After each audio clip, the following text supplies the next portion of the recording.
Here on Fog Football, Adam Idah has got plenty of pelters, and now Andy Townsend from Boyle Sports is laying the smackdown on him. Welcome back to the channel. Adam Idah, £9.5 million man. He's only scored 8 goals in 29 appearances in the Scottish Premiership this season. Not exactly the greatest return. In terms of overall, across all competitions, the Celtic number 9 has found the net just 15 times in 50 appearances. So not exactly what you want for £9.5 million. A record transfer fee for Celtic at the time, obviously. Arnie Engels eclipsed that a couple of weeks, or was it a week later, I'm not too sure. He did, of course, go on that barren run of 14 games without a goal before a Champions League brace against Villa, which was good. He was right place at the right time. And he stepped up to task. He started 15 games in the Scottish Premiership this season out of a possible 29, and that's even with Kyogo leaving the club and Brendan Rodgers pretty much wanting Idah through the middle. But Andy Townsend was speaking to Boyle Sports, and I quote, "Celtic spent on Adam Idah last summer, but it wouldn't surprise me if they go and buy another striker this summer, and I think they will. Now, he's an experienced boy. He's been around long enough, and I think he's got to hurry up and find that extra 10-15% which is required. I think to nail a position down somewhere consistently where he's absolutely number one with it. Whether it's club or country, he's not really been able to do that. If he's not careful, someone else will come in at Celtic because Brendan Rodgers is not going to sit and wait. Celtic never wait, and they've lost Kyogo for Hashi, but they do have Idah, who poses more of a threat down the middle. Adam has got to take the opportunities that he's being given. He came off the bench for Ireland and got himself a goal. That is good, but there's more to come from him." End of quote. Of course he did come off the bench and get a goal. It was a tap-in, but a goal's a goal. Don't even know if Ireland won. I think they won 2-1. It was against Bulgaria. Can't remember, but yeah, he came off the bench and he got a goal. And when you're coming off the bench, it doesn't really matter if it's a tap-in or a 30-yard wonder strike. You still need to get the goals. And will he get dropped by Ireland?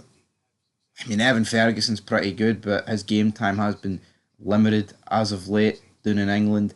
And then you've got Adam Idah, and Troy Parrott, I believe he plays for AZ Alkmaar. Seen him against Tottenham a couple of weeks ago. I mean, there is decent options up front, and I think if Adam Idah continues to go through these barren spells, then he is potentially going to be dropped out, left out of that squad.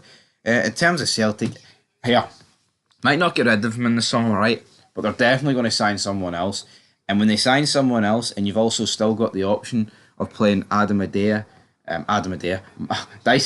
through the middle, then he's going to become third choice. And I mean, there's talk of 25-30 million moves for Dyson Idah, which would definitely be worth it. He's worth that amount of money, despite not exactly being 21 or 22, which the normal age would be to leave for that sort of money from Scotland. But regardless, Adam Idah, he doesn't cut the mustard. He doesn't. See last season, that's the guy that Celtic needed. The guy that scored in the Scottish Cup final, the guy that scored those penalties against Hibs, the guy that scored those crucial goals against Motherwell. Who knows how Celtic's season would have ended up last year if they never bothered to sign Adam Idah on loan. But can we honestly sit here and say that Adam Idah has changed Celtic's season this year? No. I feel like every goal he scored has kind of been in a game where Celtic were winning or they got beat. You think of the game against Aston Villa, he got the 2 goals, right? He did. There's no taking that away from him, but they lost 4-2 in the end against Young Boys. Well, he didn't even score. They got very lucky. Shite shot, saved, and then off the defender into the back of the net. In every other game, I don't really recall Celtic, winning 2-1 with a crucial goal or 1-0, and that's what happened last year. He was scoring crucial goal after crucial goal, and getting Celtic over the line in games. Now, Andy Townsend went on to say, and I quote, "That's been Adam's problem. Wherever he has been, you are looking at him and thinking that there is probably more in there to give, and I don't think it's always coaches that can do it. I don't think it's always managers that can find it. It has to come from within.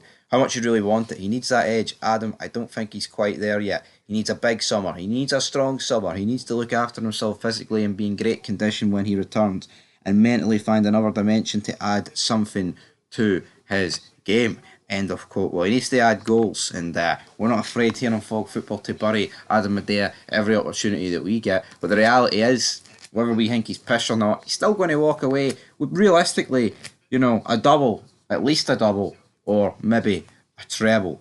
And not bad for a guy that's pish, but like I said, he's not really contributed to this one. Last year, absolutely. Don't think Celtic win. I don't think Celtic won the league without Adam Idah last year. I don't, because those goals that he scored were at crisis point. The Hibs game, the two penalties, and that Motherwell game especially. I'm not going to turn around and say if he doesn't. Scottish Cup final, right? Maybe if he doesn't score that last minute winner, Rangers go in and win in extra time, but that's ifs and buts. I'm talking about those games, those Hibs and Motherwell games, especially the Motherwell was late on. That Hibs game, Celtic were brutal. Two controversial penalties, might I add, but this season, he's no cutting the mustard. So until next time, peace.